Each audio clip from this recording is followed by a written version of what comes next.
All right. Good afternoon. I am very, very excited. For those of you guys who don't know myself, I am Kia Nicholson. I am the owner and the founder of the organization This Ain't Easy org. And I have just started doing these type of cadences like we're going to do today, where we talk about those uncomfortable conversations. And today, I'm not going to actually be doing the conversation or the talking. I invited a special guest of mine. He's a very dear friend of mine, and to speak on a topic that he had dear to his heart. So I wanted to. We spoke about this off camera, so I wanted to give him an opportunity to speak, and I thought it would be something good for him to share. So I'm gonna allow him to have the spotlight today on this. And if you could go ahead and introduce yourself, go Sure. ahead. Well, Kia, thanks for having me. Like, this is a real honor to be, part of this organization. My name is Ben Goodwin. I've been, I guess, working with Kia, friends with Kia for what, 6 years now, something like that. It's been a while, 5, 6 years. Um, so it's having watched This Ain't Easy kind of be birthed through everything has just been a real awesome thing to watch you kind of grow into it and to be for it to become this big um, production, I guess, this big platform where people can come and actually be themselves and be their authentic personalities of who they are. So I applaud you for that, and it's just amazing to be a part of it. Thank you for being a part of it. Sure. You've been Um, giving your support since day one, so I want to thank you so much for that. It's been so awesome. absolutely, absolutely. Yeah. So no, today, I mean, like one thing that's been on my mind this week, I guess, has just been that I think a lot of people find kind of an awkward thing to talk about is adoption. Mhm. So so this is something that I think that your platform and your organization, This Ain't Easy, I think this definitely um, draws into that as an awkward conversation because a lot of people don't want to kind of bring up that subject of were you adopted, were you not adopted, what are the stipulations behind that, what do people think about it, kind of a thing. Um, and so what I want to say first is that everything that I'm going to talk about today is purely my thoughts on it. So each person that kind of goes through something, whether it's traumatic, whether it's emotionally traumatic, physically traumatic, anything like that, each person's going to handle it differently, right? So what I talk about today is purely going to be my side of it. This is going to be my story of it. Um, so if you go out there and you find somebody else that is struggling with something, you know, use your best judgment of how to approach them with it. Don't just Yeah. dive in and be like, well, I heard this one thing. But but yeah, don't come after me about it. Okay. That's So awesome. yeah, I am adopted. So this is something that I've known for a long, long time. Both my sister and I are both adopted. Um, and it it's definitely changed some of my outlook on life being adopted, right? So I guess I can start at the kind of beginning of the story. I was officially adopted before I was born, really. So I do not know my biological parents, and my sister did not know her biological parents. My sister is 6 years older than me, and we were both born in the same hospital. And the attending physician doctor there was the same for both of us as well. His name was Dr. Dersh. He's recently passed about 3 years ago, but he was somebody that um, I don't know if he was actually friends with my adopted parents, um, or if he knew them through something, but it was to the point where for as long as he was alive, he would send us, my sister and I, like Christmas cards and like birthday cards and stuff. Like he was that kind of a friend of the family. Wow. Um, so so yeah, so I was born back in 1989. So this was before a lot of the legal stipulations happened with adoption.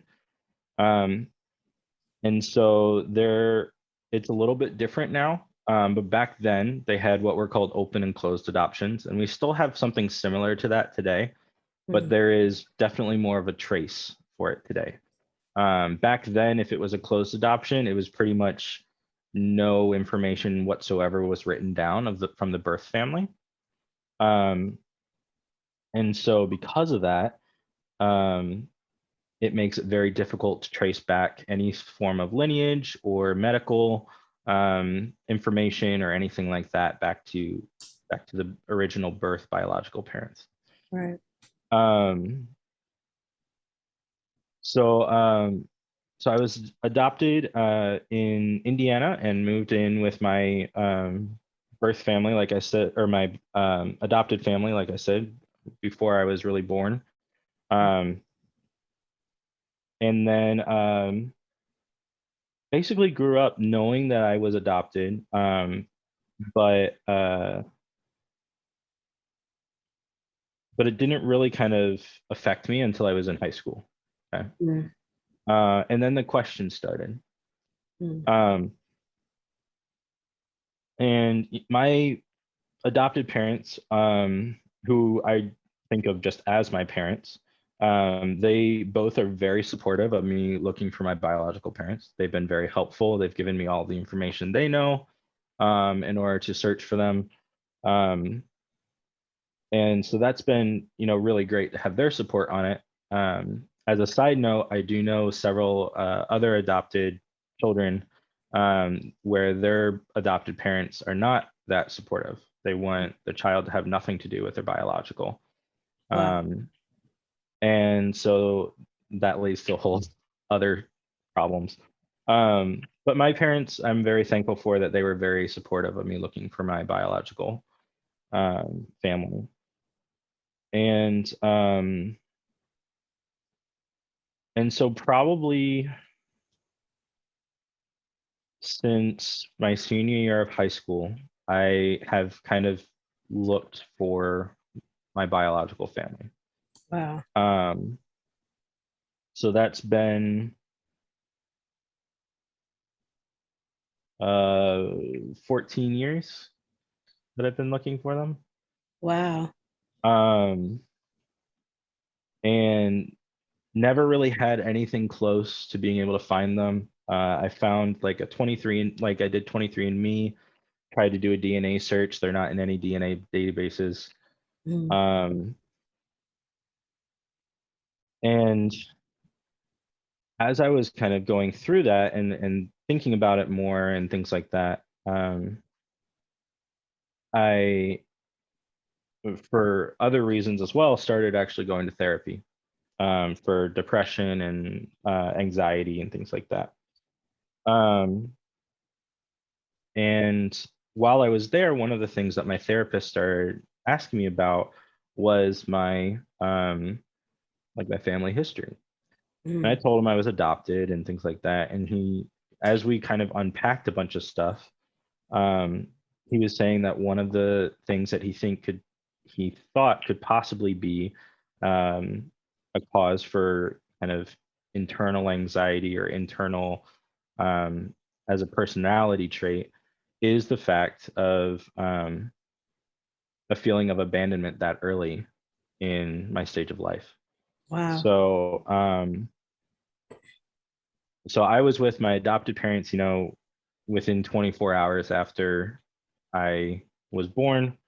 Um, and which means that I was taken away from my biological mother after having 9 months of being inside of her, of being um, supported by her and everything else. Um, and so that can leave an imprint on a child's mind, even though, I was 24 hours old. That can still leave that imprint. Mm-hmm. There's a reason why as soon as a woman gives birth, they pull the baby up and put it on her chest. They need that physical skin to skin contact in order to bond. And it's been really interesting. So this past year, I guess it's been almost 2 years now since it happened. My wife was pregnant for 9 months with Mm-hmm. our daughter, and seeing everything she went through with that pregnancy, from morning sickness to um, all of the health issues, to just being exhausted all the time, even the little things, carrying a human inside of you. I can't even imagine what that's like. And she was exhausted from it, as she should be.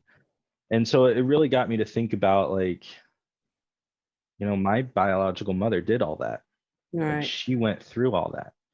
And like, I watched my wife, I was in the room when she gave birth, like, had her body going through that transition, her body, you know, seeing the emotion on her face, seeing the pain that she was going through on her face, even though she had an epidural, but like, still that intense pain and pressure of forcing that.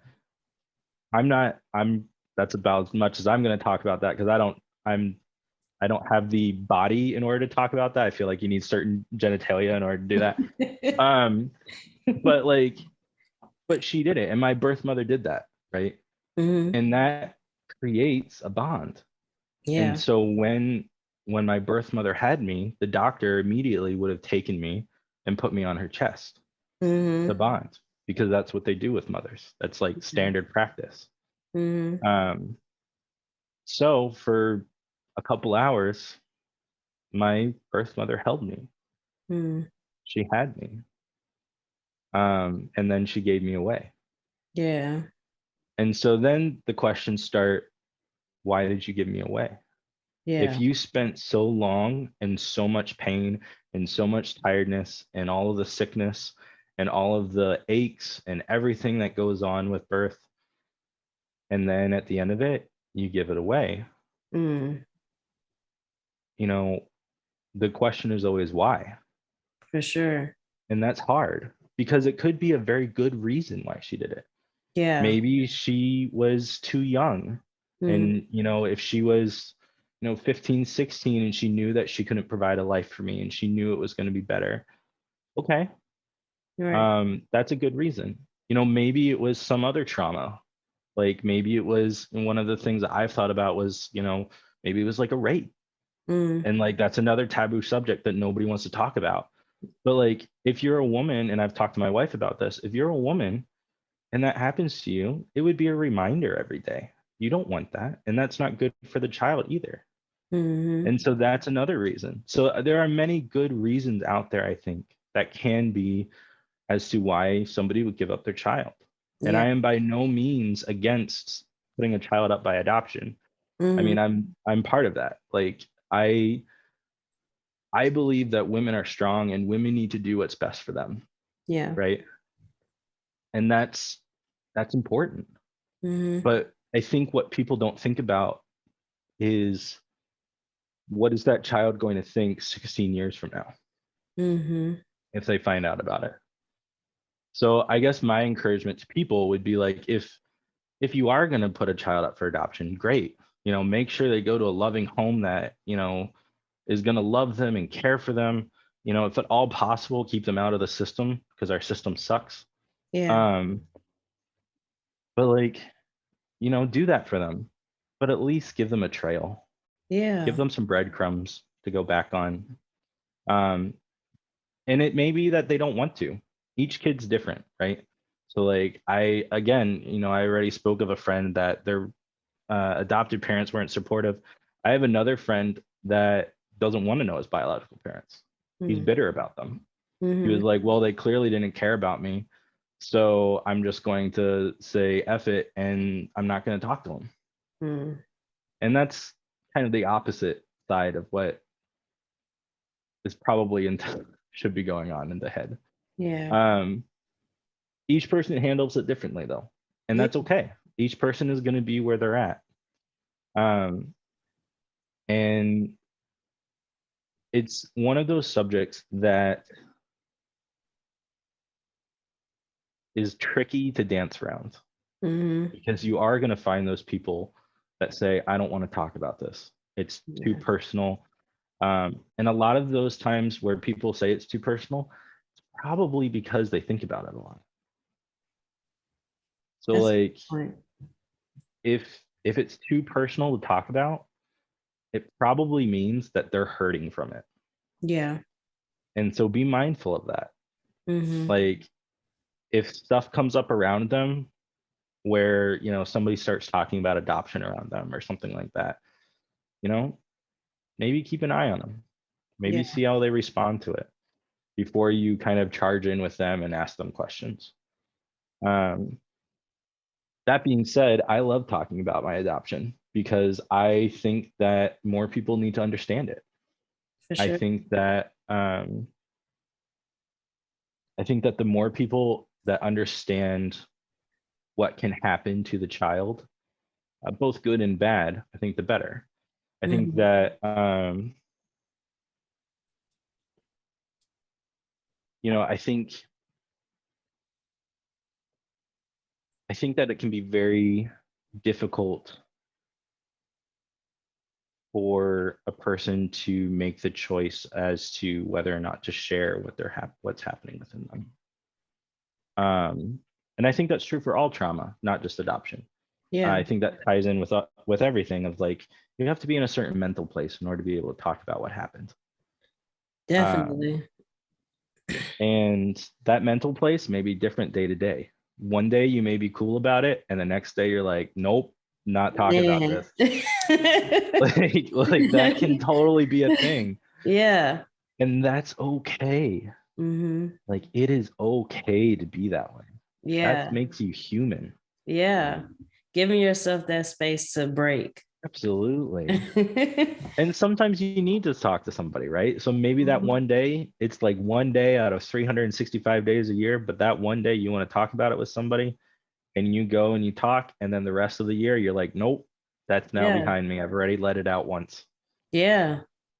And that's fine too. That's the And boundary. that person that you shared it with should feel honored that you shared it with them. Yeah. Um, I'm glad you said that because I feel honored right now. I really appreciate how open you are. And as long as we've known each other, this is a whole different level of conversation that we've had. yeah, absolutely. And I just appreciate you trusting me to have this conversation with me. Yeah, I really do. I really appreciate it. These are the conversations I feel like we need to have to free ourselves. I've been reading a lot about suffering, internal hmm, suffering, and living with suffering. And these are the type of conversations we need to have to make sure that we don't do that. absolutely. We can have enjoy our space and enjoy being. Yeah. Um, there is a um, trying to look it up on the fly here. I know that we're live. No Um, worries. This is your but space. there is a book um, that is uh, by C.S. Lewis. I believe it's called Problem of Pain. Um, The problem oh, of there it is. No, it's A Grief Observed. That's what it is. A Grief Observed. So this is by the author C.S. Lewis, which if any of you have read The Lion, the Witch, and the Wardrobe and all of the Chronicles of Narnia, he's the one that wrote all of them. He also cool. wrote a bunch of other books that are really, really good. One of his other ones that I really love is called Surprised by Joy. Hmm. And that's a really good one as well. But a grief observed, this personally brought it to mind because he wrote this book right after a tragic death of his wife. Wow. And so he goes through this book of all the patterns of grief and all of the just the aches that he feels inside, and he just kind of bears his soul within the book. And so I would encourage people to read that just because it shows a glimpse into somebody else's pain. Mm. So many times we get caught up in our own pain and in our own grief and our own trials. And that's good for us to pay attention to those. But there's a difference between paying attention to them and obsessing over them. Wow. At some point, you have to stand back up. Right. Because if you don't, you're going to be in the ground 6 months from now. Mm. You got to stand up. Yeah. And so that is something with regardless of what type of trauma we go through, there has to be a healing process. Because if there isn't some sort of a healing process, you lose your humanity. All you become is bitterness and hatred and depression and sadness and suffering. That's all that you are. You're a husk of a human. Mm-hmm. And so you have to find those people that bring you out of that, even if it's for an hour a day, even if it's for 15 minutes a day. Okay. Find that person that for 15 minutes you can go for a walk and say, show me things that are beautiful. Mm. And you see a tree or you see a flower for 15 minutes, you can stay there. Next day, 20 minutes. Next day, 25 minutes. Next day, 30 minutes. Work your way up. It's not an instant process. It's never going to be an instant process to deal with trauma, to deal with hurt or suffering. Yeah. It takes time. So allow yourself to have that time. Because if you don't, you're never going to actually heal. You're going to fake it because nobody heals fast. No. Like you get a cut in your hand, that doesn't heal overnight. So why should your emotions heal overnight? Exactly. That Like I cuts wish it did. deeper. Yeah. I wish it did heal overnight. Like that would be amazing if I could go up to somebody and say, you know what? You're done suffering. You've suffered enough. You're good. Go on. No. Instead, what you have to do is you go, hey, I know you're suffering right now. I don't have any words to say, but let me sit next to you. Mm. That's all Yeah. you got to do. Just sit next to him. Yeah. I had a friend, my best guy friend in Chicago. I guess it was 2019. He found out that his wife of 19 years has been cheating on him, Oh. and he went through a divorce. Um, Through that divorce, we kind of discovered that he was in this huge. It evolved into this huge emotional abusive relationship, is what his marriage actually was. Mm. Um, and like we found out that his ex-wife had been telling people that, you know, well, Dave is he's a guy that doesn't want to talk to anybody and he's a loner and all that, and making up lies so that people wouldn't go and talk to him or be with him or whatever. Mm. And she was actually a good friend of mine until this happened to him. But you know, he started going through that, and I can't relate to that. Mm. You know, I haven't gone through that. Yeah. So what can I say? I can't say anything. Right. Nothing I say is going to make him believe anything that I say. But I can buy him a beer and I can sit next to him. Yeah. And so we did, like every night, not the No. beer part, but I sat next to him every night. And like I was there. And then when that happened, when I needed him, he was there. Mm. And that's how That's how having that bond works. Yeah. Is that like you don't have to know what to say to someone. And this is another misconception I think a lot of people have. They say, "Oh, I see somebody suffering. I wish I could go over and help them." Okay, go over and help them. Yeah. You don't have to do anything. You don't have to go out of your way for them. You don't have to make them food or spend money on them or any of that. Yeah. You just got to be a person, be a Yeah. human. And that's important. That's what's truly important is finding that space. Yeah. And I think for me, like being through this adoption process and like having that feeling that kind of structural bond kind of passed me by of me and my birth mother. Mm-hmm. It's made me look for that bond in other people. Mm. And so now when I see somebody suffering or I see somebody going through something, I feel it Mm. much more, I think, than a lot of other people do Wow. because I'm looking for that bond to them. And so, that's something that other people need to think about when you're around somebody. Maybe that person has that same thing where they're just looking for somebody to invest a bond in Mm-hmm. and they're looking for that in return. Wow. And that can be one of the hardest things to find Mm-hmm. because so many people internalize it instead of expressing it. Mm. But you don't heal until you express it.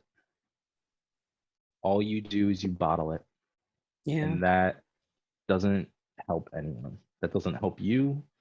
That doesn't help your family. That doesn't help your friends. If they're truly your friends, if they're truly your family, they are going to want to bond with you. They are Mm-hmm. going to want you to express that.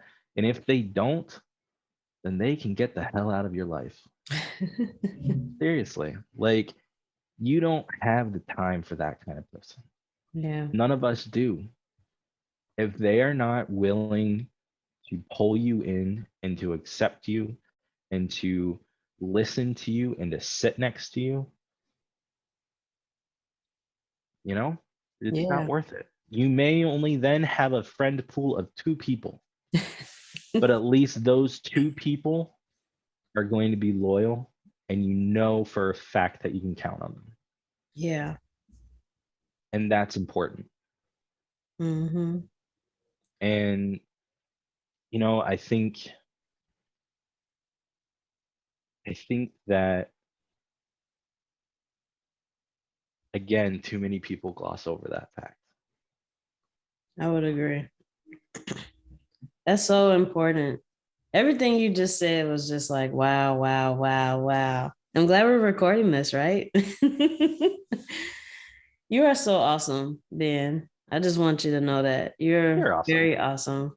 Um, you have such an amazing personality and spirit, and the way you help people and can sit with people like that, that's just it's beautiful. Like, and it's not even a thought, it's not even a question, it's just something you just initially just do.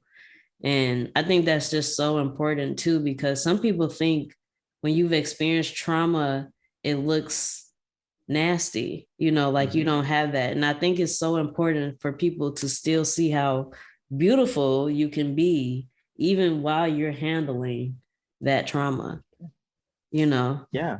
And I think the other thing that I would add to that is people can be beautiful through trauma. Mm-hmm. Um, but trauma will also show you the beauty around you. Like it will make you appreciate more. So one of my one of the comedians that I used to watch when I was younger was Gabriel Iglesias. And he's this Hispanic um, comedian and he calls himself Fluffy. But he's great. If anybody hasn't seen him, like he has a few specials on Comedy Central and stuff like that. But one Hmm. of the things that like he mentioned in he mentioned it as a joke, obviously, but there's that moment where, if you uh aren't looking both ways in traffic and you go to step out on a road and a car like zips by you in like few inches away, and for a second you're like, oh, and you're like, oh, the sun's so beautiful, the sky's beautiful, the trees are beautiful. Like that's true. Trauma makes you do that, like in a greater sense, obviously, right? Yeah. But you have that one moment of like, oh shit, I almost just like died. Lost I my almost did life. something that, yeah. And you're like, oh my God, everything's beautiful now. Like, I Mhm. appreciate everything so much more. And like, it can do that for you Yeah. if you let it do that for you, if you let that healing come in. Now, if you're constantly thinking about that trauma and it's constantly just pounding at you and you don't have that support, man, I wish I could sit next to you. Yeah. Well, I think Like, that's important for these type of things too. Cause yeah, once you said that, I was thinking like, how do you solve that problem when you don't feel like you have anybody? What do you do at that point? And I think it's great too, because the way that I want to structure my organization is that literally about now to draw it into that. I want to be that support. And anybody, like, I hope I'm Absolutely. not speaking to for it or speaking for you when I say like, if you can find Ben, I will drop his information Absolutely. on my platform, but please reach out to Ben as well. And anyone that I provide on my platform, I'm hoping that they are understanding that now you have signed on to Yep. be an accountability partner for us all, Absolutely. because we all need each other. And you just never know once you open the conversation how much, because we have different backgrounds on a lot of stuff. And a lot of stuff you just heard me, as you can see, I'm like, it touched me in so many ways. And it's like, wow, so Yeah. that's important. Like having that space, having those accountability partners and Yeah. having that conversation. And I am going to put one more plug out there for an organization that's really dear to me. So, Yeah. one of the things that happened to me, well, it wasn't directly to me. My mother, in, I guess it was my junior year in high school, she was diagnosed with cancer. And Mm. so, like, going through my junior and senior year with her dealing with that, and she's recovered from it and all that. It's been in remission for many, many years now. Um, but I watched her go through that, and then I've seen my mother-in-law also. She went through breast cancer, and one of the organizations that I have been a part of, and that I also would encourage people to reach out. This is purely a cancer organization or a cancer support organization, but it's called Imerman's Angels.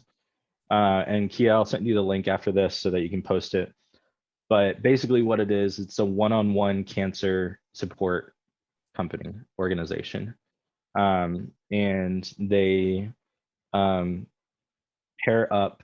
If you have cancer or a specific type of cancer, they'll pair you up with somebody who had that exact type of cancer Mm. and beat it, Wow. so that you can then talk to somebody who went through the exact same thing you did and conquered it. That's awesome.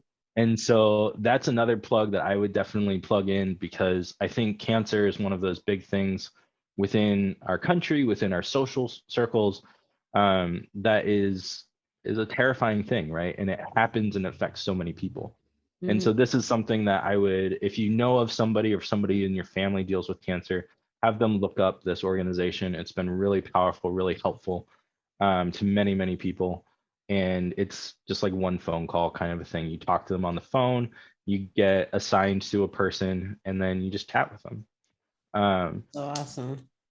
but yeah, I think organizations like that is important, and that's one of the things where I was thinking initially of This Ain't Easy, is that like having a list of people that you can go to, and maybe even, I don't want to say specialties, but put next to them like, what are these people most helpful with, Yeah. right? Because there will be, I don't know, I know your story, Kia, as well, but I would not be a great person to help you with trauma with that. I have never been through that, and I would never be through that. Yeah. Like I could never deal with that. But I can help other people with that. Now, that being said, and this goes back to our broader conversation, that doesn't mean, so for everybody else listening, that doesn't mean that I can't help Kia. For Just sure. because I've never affected or been in her trauma, just because my skin is white, doesn't mean that I can't sympathize with the things that are happening in Kia's life, Yeah. right? I can still sit with Kia. I can be an ally. I can be somebody that says, nope, a woman in the workplace is exactly where she needs to be, no matter what, and she's gonna fucking beat everything. He does that But all the time I too, said I by wasn't the gonna curse on here. I'm sorry. way. But she can go and do that. And that's true. I can be there. Yeah. I can vet for you. And that's how I can support you. Yeah. So it doesn't matter what your skin color is. It doesn't matter what gender you are. It doesn't matter what sexuality you are. It doesn't matter anything like that. If you are a human being, you can be a support for another human being. Yeah. And Absolutely. that is true. Now there are some people that can help more, certainly.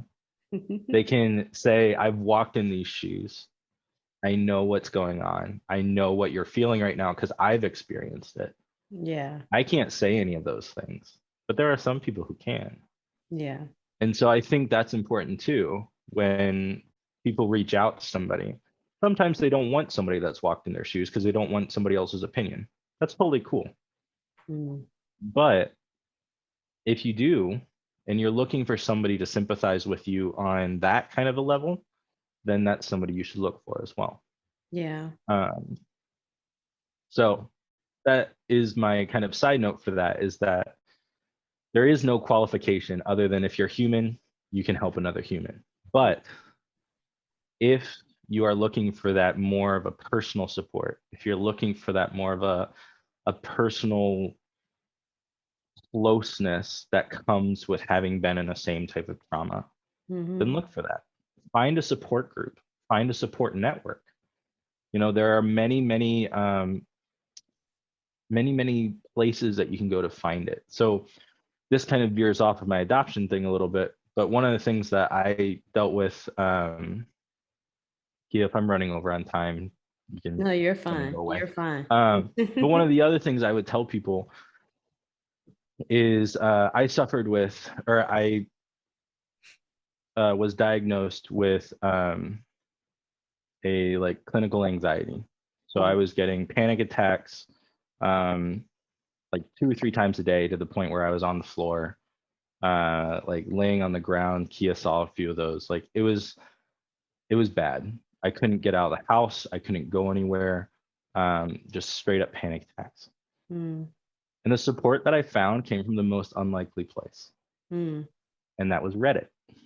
Wow. Reddit has a ton of support network in it. Find them. You can go, so like there's one for anxiety, there's one for panic attacks, there's a whole bunch for sexuality. There's a whole network there where people just talk to you.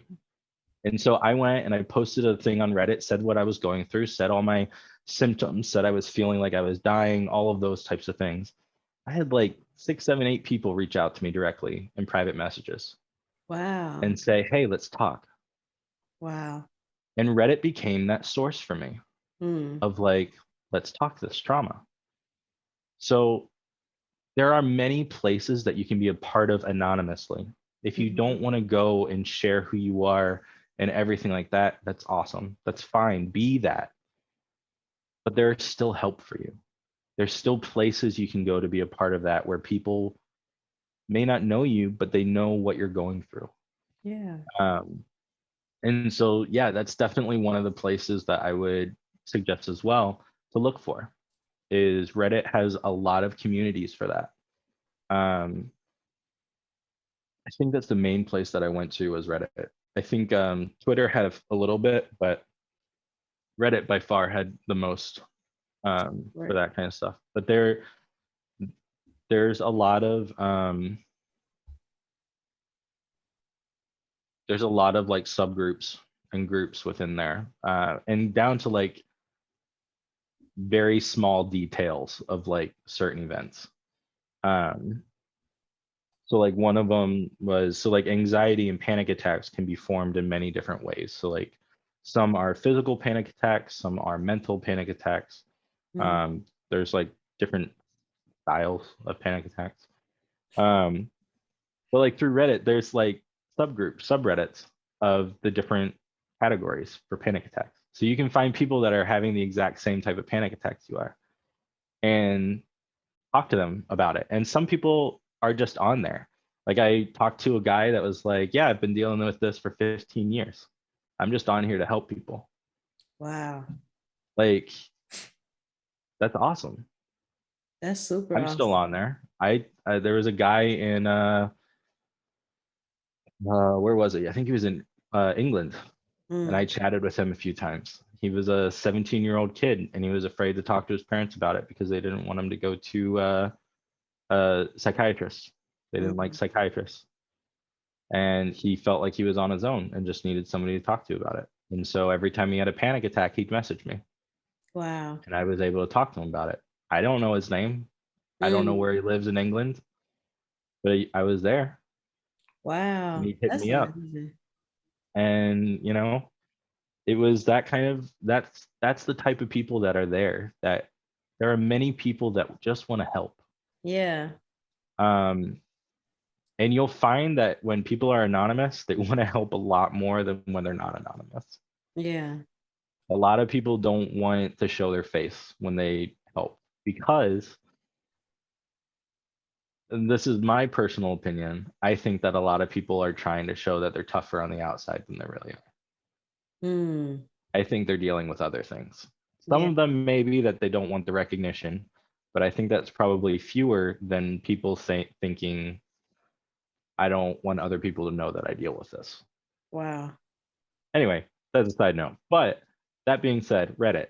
If you are Yeah. looking for a good subgroup or subreddit, look on there, search for what your trauma is. Like I just searched for like anxiety subreddits.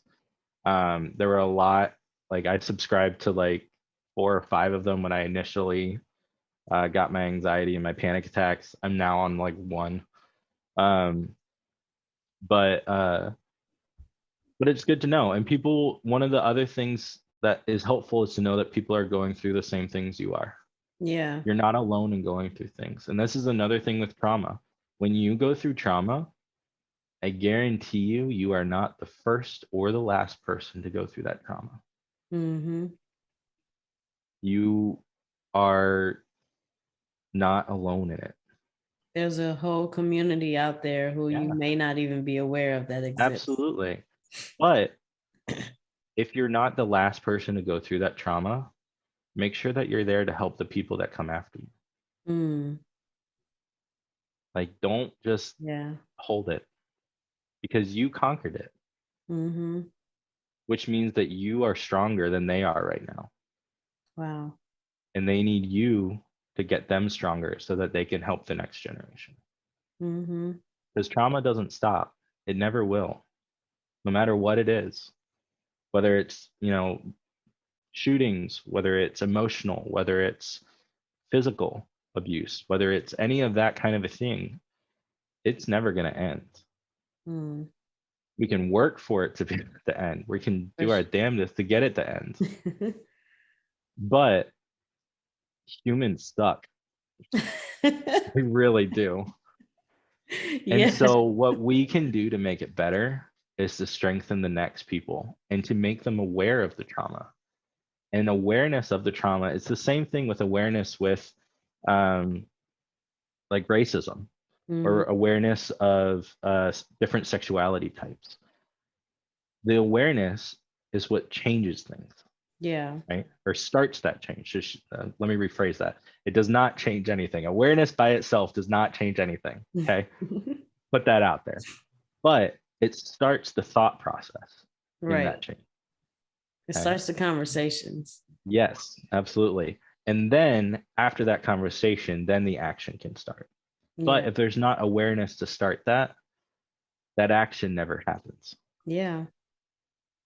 And So, that's why it's important to talk about these things. That's why it's important to heal. Like what we talked about earlier, it's important to let yourself heal so that you can bring that awareness to the next, so Mm-hmm. that it can start, hopefully, to change. And, I have hope that it will change. I hope that our dumbass country will start to change soon. I'm tired of seeing, I mean, I don't even watch the news anymore, but like I'm tired of seeing all of that. I'm tired of hearing of my friends being frightened. I'm Yeah. tired of hearing of my people being discouraged. And I'm tired of hearing of children losing their families, of families losing their children, Yeah. you know. I said I don't watch the news. I watched the news I guess it was last week, of one of the shootings in Chicago that was it Chicago? I don't know. There was a 15-year-old girl that got shot by a police officer. Oh, I don't remember where that happened, but yeah. Yeah, I don't think it was Chicago. But like I was reading what her mother said about it, Mm. and you could hear the heartbreak Mm-hmm. in her mother's tone. Like just even from reading, you could hear that. Yeah. And no parent should ever go through it. No human, regardless of parent, no Right. human should ever have to go through that. Yeah. And that is something for me that is so hard to see, because people go through that trauma, and a lot of times they don't have anybody to turn to, and they don't know how to make it better. Right.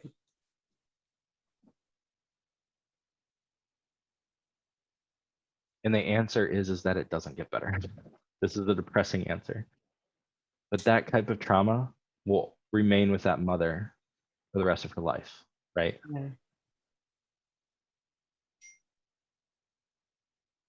But there are those of us that can be allies to her, that can go and support her, that can fight for a cause that is correct Yeah. against that system, against this huge wave of racism that we've seen in the last 2 years. Mm-hmm. I mean, we've seen it much longer than that, but at least these last 2 years have really spiked. Yeah. I'm talking about. We can fight against that. We can be those supporters that say, not to my people. And the Yeah. more people that say, not to my circle of people, those circles start interlinking. Mm-hmm. They become a giant grid. The more people that say, nope, not to my people, nope, not to my people, nope, not to my people. And eventually my people become their person and their person and their person and their person. Mm-hmm. Right. And so eventually my people become all people. And that's where it needs to be. But you Yeah. start small. You start saying no. And you've seen me do this at work. No, you're not gonna be treating Kia like that. Yeah. Right. And you start small like that. And then eventually, if I see that happening to somebody else, I'd be like, no, you ain't doing that to that person. I don't know who the hell that person is, but you ain't doing it to them either. Exactly. Right. Like, and that grows. Mm-hmm. And that's the cycle that we need to start. Yeah. That's the cycle that we need to build, is that cycle of protection, of Yeah. finding those people that sit next to you in trauma, and finding those people that sit next to you when you're needing that support. And then also finding those people that say, not on my watch. Yeah. And those are the people that you should be friends with. Those Mm-hmm. are the people that you should be hanging out with. Those are the people that got your back 24/7. Yeah. And that's important, That's important. especially in this day and age. You know what's also, which may be maybe a different conversation we're gonna have to have. but navigating when you get let down. Absolutely. Ooh. When Yeah, you that's, expected you that got to another happen. 2 hours? we're I gonna we're got gonna I got some stuff to say about that too. Ooh. I know we do. I'm gonna make a note right now that we're gonna have a side chat about that. What do you do when Somebody you lets you down. yeah, when you kind of expected that to happen? What do you do about the expectation? First off, is it a legit expectation, or is it something that you made up in your mind? Yep. And then what do you do with still well determining, because this always to me what I'm navigating right now is that thin line of understanding forgiveness or letting you go, or if it blends together, if you know what I mean. Because sometimes it's one of those things like you were a human, you had this going on, you had stress, you had all these things going on, but then at the same time you have that moment where I got that you had that going on, but that was a complete break of my boundary and unforgivable, and I have to let you go. So my 2 minute thoughts on this, because this Yeah. is definitely a larger conversation, and you may have to cut out some stuff from this conversation already. But my 2 minute thought on this. Right. Okay. So this goes back to my upbringing. Okay. So I was brought up, my adopted father, he was a Reformed Baptist pastor for the first part of my life. Now he's an Anglican priest. Long story. I don't know. So I was brought up in the church. Mm-hmm. That was like my whole life, right? Some things I agree with, other things, at least with him, some things I agree with. For the most part, I do I am a follower of Jesus. It's one of my who I am, my beliefs. That's not for everyone. Yeah. Okay.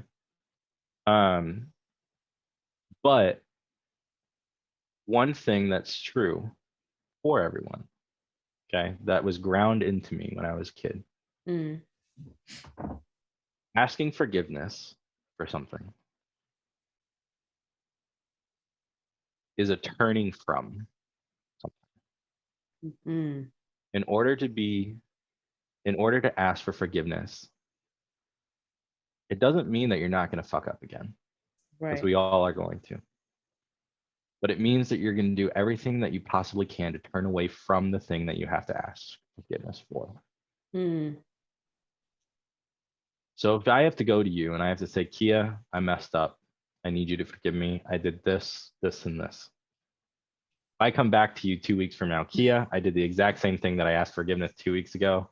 I need you to forgive me for this again. 2 weeks later. So that thing that I asked you like 4 weeks ago, I need to do this again. Yeah. I'm not really asking forgiveness. I'm pacifying you. Right. That's what I'm doing. Okay. I'm trying to get by. I'm trying to still do what I want to do. And I know that it pisses you off. So I'm going to ask forgiveness just so that you're happy with me. And then I'm going to go back and I'm going to do it again. Which, if anybody's in a relationship like that, we need to have talk. Okay. But second, that's not asking forgiveness, because Mm-hmm. that person doesn't mean it. So that's the difference, right? If a Yeah. person goes to you and messes up or lets you down, doesn't follow through any of those things, and you're like, okay, first time, I can deal with this. Okay, Yeah. I don't need to block that out.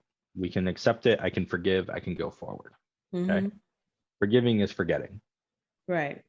Okay. If that person keeps doing that, they're not doing it. Yeah. They're not really sorry for Yeah. doing it. Actually, it's two things. Either they're not sorry for doing it or they don't care about you Mm. and they're going to do it anyway, Yeah. which I guess is they're not sorry for it Ultimately, right? ultimately. But they're not going to care. Yeah. And that's when you say, okay, I need to cut ties. Mm-hmm. It's when that person firmly shows that they don't give a damn, Mm-hmm. right? Because they keep doing it. They know that it's going to affect you. They know when they're doing it that they're going to have to ask you for forgiveness. Mm-hmm. They're going to do it anyway, which means they don't care. Yeah. They don't give a shit. So you don't need that. Yeah. And that's the line. For me, that's the line, at least. Yeah. If a person comes to me once, even twice, and says, look, man, I messed up, but I am trying. Mm-hmm. Sure, absolutely. Yeah, Yeah. man. What can I do to help you not do this again? What can I be? Can I be an accountability partner for you to help you through this? Yeah. You know, be that support for them. They come back to you 3, 4, 5 times, dude. I'm sorry. You keep doing this. Clearly, this is something that you really want in your life, and that's fine. That's you. But like, I can't have that in my life right now. Yeah. I'm done, Yeah. and that's okay. That's okay to do that. Mm-hmm. I've done that. It sucks. It's like Yeah. breaking up with somebody. It sucks doing that, It right? does. But I guarantee you, after you do it, you're Mm-hmm. gonna go, Yep. you're gonna be fine, Mm-hmm. and you're gonna feel better, and you're gonna be stronger because you did it. Yeah. And yeah, you may miss that person from time to time. You may be like, oh, I have that really good memory. And that's cool. Hold on to that memory. It's a Yeah. good thing. Memories are good. Okay. Memories, in my mind, if you can remember something, it means that it's there for a reason. If you can't remember it and your mind blocked it, it's because it was too traumatic for your brain to handle. Yeah. But if you can remember it, it's there to either make you stronger or it's there to make you happy. Yeah. And it's your choice to figure out which one that is. Yeah. That's So awesome. so do that, right? So like that's the line. Is this person really caring about me? Mm-hmm. Think about it. Ask that question, you know, and then act on it. Don't be Right. afraid to act on it. The other thing that we do need to talk about at some point, or you need to have somebody on the show talk about, is personal inflicted trauma, because that is a whole nother level. Self-sabotage. No, self abuse, not physical self abuse, self mental abuse. That is a good Well, one. self physical abuse as well, but self mental abuse is something that's huge to think about. So that brought that up to me too. Wow. Um, but yeah, no, that for me, that's the line. Is this person actually caring about me? Yeah. At least enough to not keep having the same conversation Sure. about how you're And pissing that, me off. well, and that can be family members too. Yeah, that's really the hardest part, navigating that regardless of the relationship. Hmm. No one gets a pass. Absolutely. No one does. They are not living your life. Yeah. You have to live your own life. Mm-hmm. And there is enough people out in this world that want to get to know you and want to love you that you don't need those two people that shit on you every day. Ugh, say that again. Where's the snaps?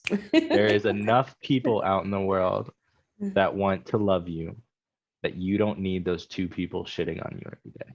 Mm-hmm. And it's Because I crazy. love you. I Whoever's love watching this, it. I love you too. Yeah. You're so awesome, Ben. Like, this conversation is even better than I had expected it to be, first off. During my conversations, we always go places that are so awesome, and I always enjoy them.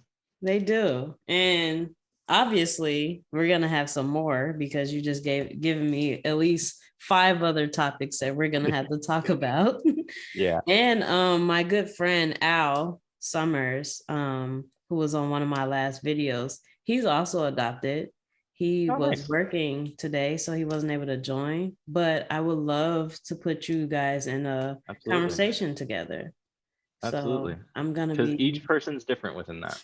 yeah, and I would love to kind of hear you both of you guys' experiences about how you dealt with that. Mhm. So I'm gonna be making that connection real soon and sending that out Awesome. to have Yeah. that conversation. No, I am more than happy to be on your show whenever you would like to. It's been truly an honor to be on here. Thank Thank you. you for doing that. Thank you everybody for listening to my long spiels. Um, No, it was awesome. but yeah, it's important to find those people. And so, Kia, I give you major props for, starting this organization that enables people to find those people. Thank you. Um, and that is something that's really exciting, and I think the world really needs more of. Yeah. Thank you so much. Thank you for all of your support. Like Ben is work husband for anybody that doesn't know. Yep, been around a while. I really appreciate all of your support. We're gonna go ahead and end it here. But again, like I have so much stuff that I'm gonna be sending you. Make sure you send me the things about Emerson's Angels, if I said that correctly. Yep, And I'm gonna be sharing all of your contact details and whatever you cool, want me to share, of course. And I will absolutely, have it listed for everyone to find. And again, thank you so much. absolutely. Thanks for having me. All righty. All right.